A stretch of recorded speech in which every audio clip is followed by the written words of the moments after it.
میرے نبی نے فرمایا مجلس میں بیٹھے ہوئے مسجد میں، کہا کہ یہ جو دروازہ ہے نا اس سے ایک جنتی آنے والا ہے۔ تو لوگوں نے دیکھا ایک مدینے کے مقامی آدمی ذرا بوڑھے، وہ مسجد میں اندر آئے، داڑھی میں وضو کا پانی، ہاتھ میں جوتا،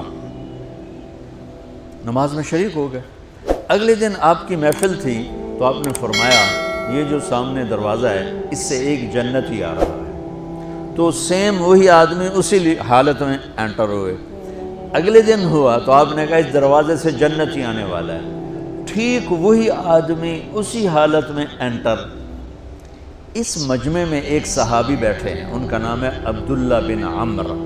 یہ 1,24,000 صحابہ میں ان کی ایک اسپیشلٹی ہے کہ یہ سب سے زیادہ عبادت کرتے تھے، سب سے اتنی عبادت کسی نے نہیں کی۔ ساری رات نفل پڑھتے تھے، سارے دن کا روزہ رکھتے تھے اور دن رات میں ایک قرآن ختم کرتے تھے۔ اب ان کو خیال آیا کہ یہ بابا جی مجھ سے بھی زیادہ عبادت کرتے ہیں، جو ان کو یوں ڈائریکٹ جنت کی بشارت ملی اور مجھے نہیں ملی،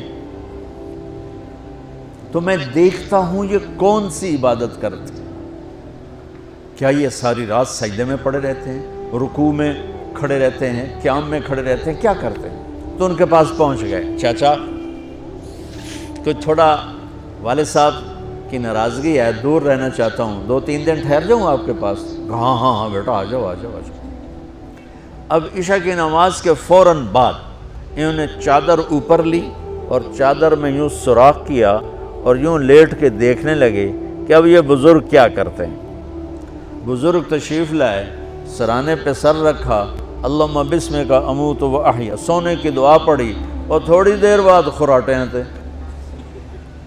وہ بڑے حیران ہوئے، بھئی میرا تو خیال ہے یہ ساری رات سجدہ کرے گا تو رو رو مصلی تر کر دے گا، یہ تو خراٹے ہی چون جاندے نہ ہو جا رہے ہیں۔ اب وہ دیکھ رہے ہیں ابھی اٹھے گا ابھی اٹھے گا ابھی اٹھے گا، پھر انہوں نے کپڑا اتار دیا، ابھی سویا ہوا ہے۔ وہ فجر کی اذان پہ اٹھے اور ان کا دماغ چکر کھا گیا، بھئی اے کی بڑی تہجد دے 2 نفل بھی نہیں تو جنت دی بشارت 3 دن کٹھی۔ انہوں نے کہا کل دیکھوں گا، کل شاید کچھ اور کریں۔ اگلے دن آئے، پھر اسی طرح کر کے لیٹ گئے ایسے، اور بزرگوں نے بھی یوں کیا اور بسمک اموت و احیا اور پورا کمرہ خراٹے انار۔ وہ پھر پریشان، یہ کب اٹھے گا کب اٹھے گا؟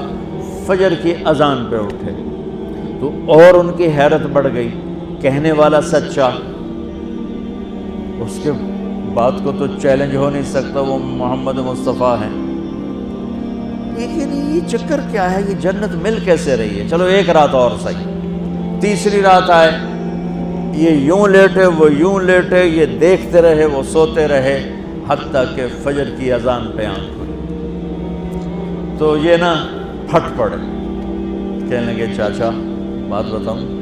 کہنے کیا؟ کہ میری کوئی جھگڑا نہیں تھا ابا سے، میں نے 3 دن مسلسل تیرے بارے میں سنا جنتی آ رہا، 3 دن تجھے اللہ کے نبی نے بشارت دی جنتی ہے جنتی ہے جنتی ہے، لیکن میں اس بات پہ حیران ہوں تو ساری رات سوتا رہتا۔ اس زمانے میں منافق بھی تہجد نہیں چھوڑتے تھے، فرض نماز تو فرض نماز ہے، منافق بھی تہجد نہیں چھوڑتے تھے۔ تو کہنے لگے کیا کرتے ہو؟ ساری رات تو سوتے گزار دیتے ہو، کیا کرتے ہو؟ کہنے لگے بھتیجے جو تو نے دیکھا ہے یہی کرتا ہوں۔ اب یہ پریشان ہے کہ اللہ کے نبی کی بات کو تو چیلنج ہو نہیں سکتا، اور جس کو بشارت دی ہے انہوں تے فٹ نظر نہیں آ رہی کہ کیسے 2 نفل آج کہ نیک لوگ تہجد نہیں چھوڑتے۔ تو کہنے لگے اچھا چلو اللہ نے ایسا ہی، یہ 4 قدم چلے تو آپ سننا، کہا بھتیجے ادھر آؤ، کہا بیٹا ادھر آؤ، آ گئے۔ کہنے لگے اب تو میں اصلی بات بتاؤں، اب تو میں اندر کی بات بتاؤں؟ ان کا کیا ہے کیا ہے؟ اب وہ تیار ہو گئے کہ یہ کہیں گے میں 3 دن بیمار تھا اس لیے میں اٹھ نہیں سکا، ورنہ میں تو ساری رات سجدے میں گزارتا ہوں، میں تو ساری رات روتے روتے گزارتا ہوں۔ تو 3 دن میں بیمار تھا، میرے پیٹ میں درد تھا، میرے سر میں درد تھا، تو میں اٹھ نہیں سکا، ورنہ تو دیکھتا تو حیران ہو جاتا میری رات کیسے ہوتی۔ لہذا ہاں جی جی جی، تو کہنے لگے مجھے دیکھو، یہاں ہاتھ رکھا، کہا یہ جو دل ہے نا، دل، اس میں دنیا کے کسی انسان کی نفرت نہیں ہے۔ اور جب اللہ کسی کو کوئی رزق دیتا ہے تو مجھے کبھی حسد نہیں ہوا، مجھے خوشی ہوتی ہے۔